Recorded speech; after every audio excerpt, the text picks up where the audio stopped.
Welcome to a French Collection podcast, a go-to podcast for everything on France, hosted by me, Annette Charlton. With guests, candid insights into living in France, travel discussions and more, our show will transport you to the land of cheese and croissants. So now let's dive into our next episode. Bonjour and thank you for joining me. Today we're going to have a look at Deauville. Deauville is in the region of Normandy and it's been called the 21st Arrondissement of Paris. Let's find out why. Join me as we head to Deauville. Deauville is described as Paris's 21st arrondissement and is known as the playground of the rich and famous. It's an easy 200 kilometres from Paris, and so it's long been the luxury holiday destination of Parisians. Deauville's luxurious allure started soon after Napoleon III's half-brother, the Duke of Mornay, founded it in 1861. The Duke of Mornay, an influential financier, created Deauville from swamp and sandy land with the help of his physician, his banker, and his architect. There are reminders everywhere of the Duke that created Deauville, with places and shops named after him. The town hall of Deauville is located at the Place also. Deauville is also the gateway to Calvados and Normandy's popular 40-kilometre cider route. If you're interested in the region's apple brandy or cider, this is the route that may interest you. The town is in competition with another town of a similar name, that is the town of Deauville. These towns are sometimes described as siblings, vying for attention and the classification of the most popular town. Deauville harks its origins back to 1826 as a small fishing village that's flourished, and Deauville has the status of pomp and glamour. Lonely Planet has described Deauville as a veteran beach resort and working fishing point, and described Deauville as packed full of designer boutiques, deluxe hotels, and public gardens of impossible neatness. Both are popular, and especially in their own right, I think. While they're both very different, and they both ooze appeal, situated north on the beautiful stretch of the Norman coast, both straddle either side of the River Torx and remind me of the towns of Dinard and Dinan that are at either side of the Rance waterway. Another similarity between Deauville and Treuville and Dinan and Dinard, apart from similar or alike names, is how they're said to be competitors for the attention of tourists. Deauville and Treuville are linked by Pont de Belge, which is a beautiful bridge, and by a footpath that's only accessible during low tide. I find that quite appealing actually. Deauville is studded with beautiful cafes and elegant boutiques. We actually visit Deauville on our 7-day Normandy and Brittany tours because there are so many options offered by the town. There's walking along the beach, there's shopping in boutiques or elegant coffee stopovers, there's quality souvenir shops and lots of stunning photo opportunities. The town is long acquainted with famous people, movie stars and film festivals. Early each September, the American Film Festival attracts so many Hollywood stars, the festival is considered a close second to the Cannes Film Festival. So this is a great time to get up close to your favourite stars, as well as getting tickets to the event are actually available to everyone. Another film festival that draws a lot of attention to the town is the Asian Film Festival. It usually runs over 5 days in mid-March. Even the town itself has been featured in numerous French films. Another name for Deauville is the Lady of the French Coast. The town's elegant casino was built in 1912, and a number of chic hotels followed it, earning it the name of Lady of the French Coast. The town has stayed relevant and attractive to tourists by holding a myriad of festivals, including the Easter Music Festival, a books and music fair, Deauville International Sailing Week, World Bridge Festival, the Paris-Deauville Vintage Car Rally, the Christmas Antique Fair, a poker festival, and even an international dragon boat regatta. Horses are associated with life at Deauville since the time of the Duc de Mornay, who, being a great horseman, influenced the building of Deauville's first hippodrome, that's racecourse. With stud farms in the area, an equestrian complex, polo grounds and a huge training centre, the town attracts lots of horse events. The international horse racing calendar is full, and with horse shows, polo championships, an international traditional carriage competition, and horse auctions, the town and its people seem to live and breathe horses. So if you're there at the beach, it's actually not uncommon to see horses along the beach training in the sand quite early in the morning. And while we're talking about the beaches and the sand of the town, it's also quite famous for its coloured umbrellas. The brightly umbrellas that line the beach, almost with military precision I think in their placing, give the beach a very upmarket look.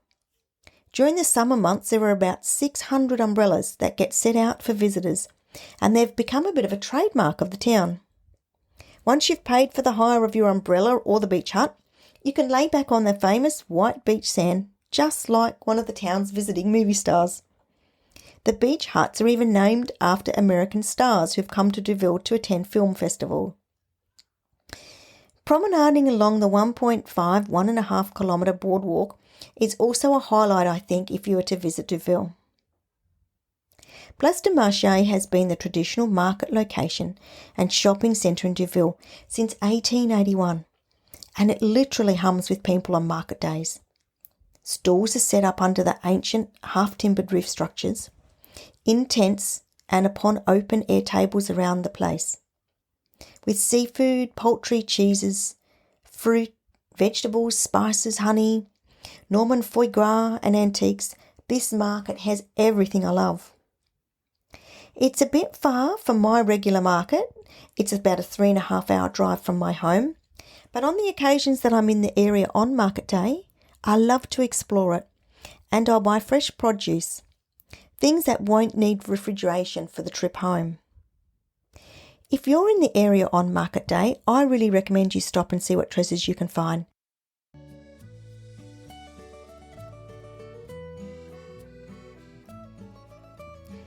And now a word from our sponsor, A French Collection Tours. Thinking of visiting France? A French Collection Tours offer inspirational, luxurious escorted all-women tours to Paris, Normandy, Brittany and Provence.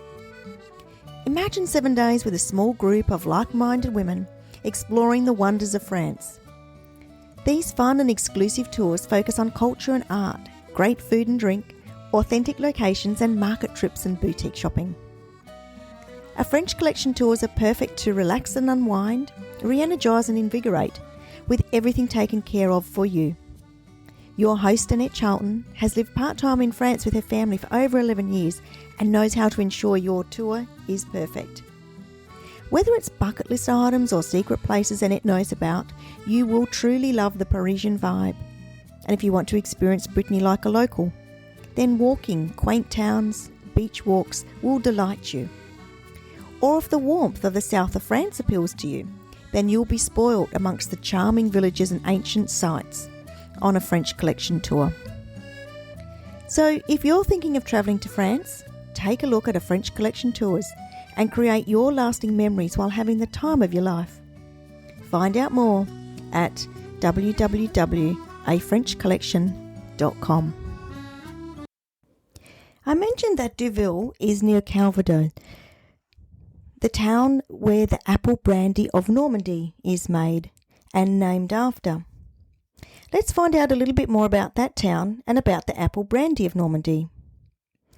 The unique drink was developed in northwest Normandy. In a region that borders the English Channel, it abounds in apples. If you've never heard of it, the location or the liqueur, let's find out a bit more about it now. Calvados, a department of Normandy.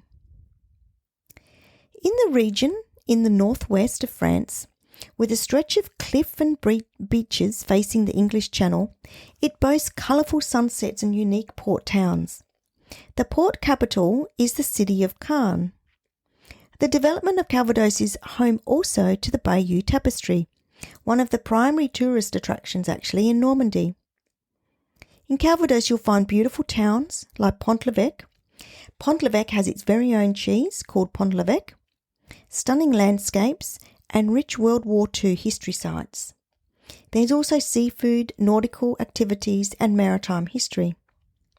Now about the liqueur. It's a high-quality apple brandy named after the department and the local products used to produce it. Firstly, Calvados apples are pressed into juice and fermented to create dry cider. The cider is then distilled into the water of life before being stored in oak casks for a minimum of 2 years. The cider can either be distilled once or twice. After 2 years, the eau de vie, or the water of life, can be called Calvados and either drunk or aged for longer. The longer it ages in the oak casks, the smoother the brandy becomes. Double distilled Calvados is said to be even more complex and lends itself to aging well. On the other hand, the single distilled Calvados is fresh and clean on the palate, lacking the complexity. Over 200 apple varieties are grown in the region, and they're specially selected to create the cider and the brandy. Calvados can be drunk neat, on the rocks, or mixed with apple juice. It makes a delightful contribution to cocktails. Now a little bit extra for the connoisseur. Like Scotch, Calvados increases in value with age, and some bottles are a blend of different ages of brandy. Remember that the age on the bottle indicates the youngest brandy that contributed to the bottle, just like Scotch whisky. In this way, a 6-year-old Calvados may contain a blend of older brandy, but the youngest part is 6 years old. In the market town of Pont-l'Evêque lies a new specialty museum celebrating Calvados apple brandy, called the Calvados Experience. This museum centre is a world-class visitor attraction that immerses the audience in a multi-sensory journey through the centuries, from Vikings to present day.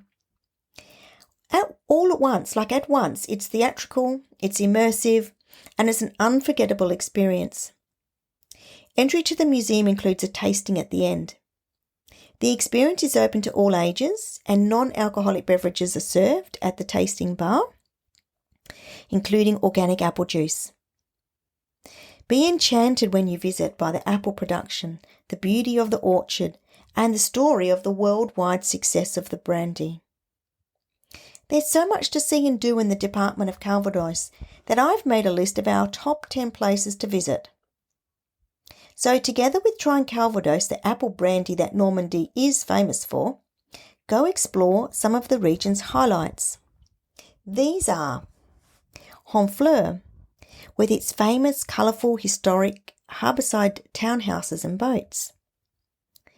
The Memorial de Caen, World War II intro to D-Day. The Men's Abbey in Caen, which is part of William the Conqueror's story.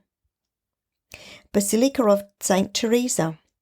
This is a breathtaking cathedral, if you can get to see it. Deauville, which we talked about earlier, a Hollywood waterfront with seaside hotels. There's the Normandy American Cemetery and Memorial in Colville-sur-Mer. The Falaise Castle, which is a restored castle of William the Conqueror. There's the Bayeux Tapestry, embroidered cloth nearly 70 metres long, depicting the Norman conquest of England and the Battle of Hastings. And then there's the experience as well, the immersion into the magic of apples and their byproducts. And so that brings us to the end of another podcast and our time together. Thanks for listening. I've really enjoyed your company, and I look forward to sharing more on France and all things French with you next week. Until then, you can head over to the blog at www.afrenchcollection.com for the full blog post. And so it's merci from me and à bientôt.